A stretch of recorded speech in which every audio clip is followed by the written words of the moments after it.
శుక్లాంబరధరం విష్ణుం శశివర్ణం చతుర్భుజం ప్రసన్నవదనం ధ్యాయేత్ సర్వవిఘ్నోపశాంతయే. శృతిస్మృతిపురాణానాం ఆలయం కరుణాలయం నమామి భగవత్పాదం శంకరం లోకశంకరం.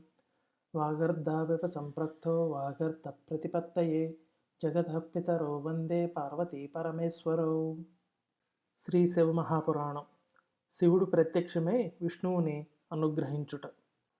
ఎప్పుడైతే విష్ణువులోని అహం నశించిందో అప్పుడే అతన్ని కప్పిన శివమాయ మొత్తం తొలగిపోయింది. అహంకారంతో ఇంతకు ముందు విష్ణువు ప్రవర్తించిన ప్రవర్తనకి చాలా పశ్చాత్తాపడ్డాడు. ఆ పశ్చాత్తాపంతో విష్ణుమూర్తి శివశివ అనుకోసాగాడు. అప్పటికే బ్రహ్మ చేసిన అపచారానికి అసత్యం పలికినందుకు శివుడు బ్రహ్మని శిక్షించాలని చెప్పి అనుకున్నాడు. అప్పుడు విష్ణువు శివశివ అని పశ్చాత్తాపం పడడంతో అగ్నిస్తంభం నుండి ఆయన సకలమైన మూర్తిత్వంతో ప్రత్యక్షమయ్యాడు శివుడు.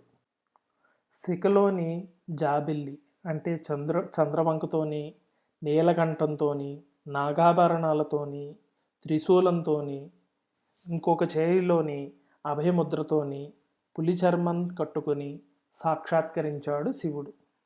తన కళ్ళ ముందే సాక్షాత్కరించిన శివుణ్ణి చూసి విష్ణువు అసుర్నయనాలతోని స్తోత్రం చేశాడు. విష్ణువు చేసిన స్తోత్రానికి శివుడు అభయం ఇచ్చాడు. ఓ నారాయణ, నువ్వు కూడా ఒక చిన్న అబద్ధం చెప్పి ఉంటే బ్రహ్మ కన్నా ఎక్కువ స్థానంలో నువ్వే ఉండేవాడు కదా. కానీ నువ్వు అబద్ధం చెప్పలేదు. నువ్వు ఎప్పుడూ సత్యమే చెప్పావు.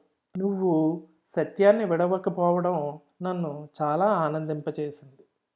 ఎప్పటికైనా సత్యమే శాశ్వతమైనది. ఎవరు సత్యాన్నే ఆశ్రయిస్తున్నాడో వాడే శాశ్వతంగా ఉంటాడు.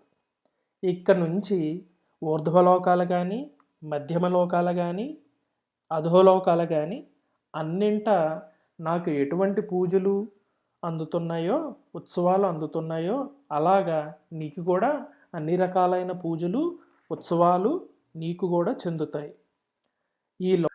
ఈ లౌకికమైన జగత్తులో శివుడు అంతటి వాడిగా, శివుడితో సమానంగా నువ్వు ఆరాధించబడతావు అని చెప్పి శివుడు విష్ణువుని దీవించి వరాలు అనుగ్రహించాడు.